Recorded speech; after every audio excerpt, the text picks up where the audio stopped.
ভাত বসায় দিয়া ঘরের একটু কাজ করতে গেছিলাম। আইসা দেখি যে আমার ভাত প্রায় হয়েই গেছে। ফ্রিজ থেকে মাছ বের করব।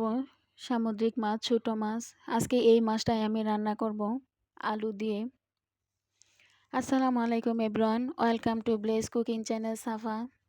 আশা করি সবাই ভালো আছেন। আলহামদুলিল্লাহ আমিও ভালো আছি।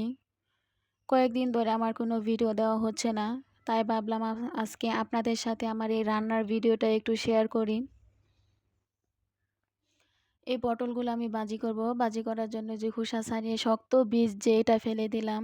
ভাজি করার জন্য এখানে আমি গোটা মশলা, হলুদ আর একটু লবণ দিব। পরে অবশ্যই এখানে আমি কাঁচামরিচ আর পেস্ট দিয়ে একটু বেরেস্তার মতো বানাবো।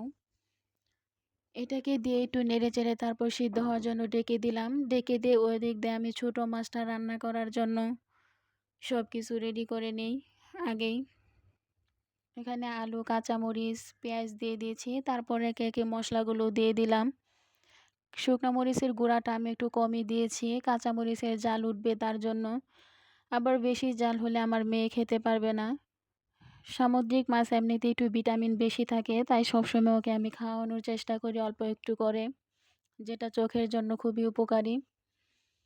তো ভালোভাবে এটাকে মাখিয়ে নিচ্ছি। মাখিয়ে নিয়ে যখন মাছগুলোও দিয়ে দিব। এই মাছগুলা কি মাছ আমি অবশ্য নামটা আমার মনে নেই। তো আপনারা যদি জানেন অবশ্যই আমাকে জানাবেন এই মাছটার কি নাম। মাখামাখি শেষ আর এদিক দিয়ে যে পটল সিদ্ধ হয়ে গেছে, পেঁয়াজ আর কাঁচামরিচটা দিয়ে দিলাম। একটু ভাজা ভাজা করে নেব।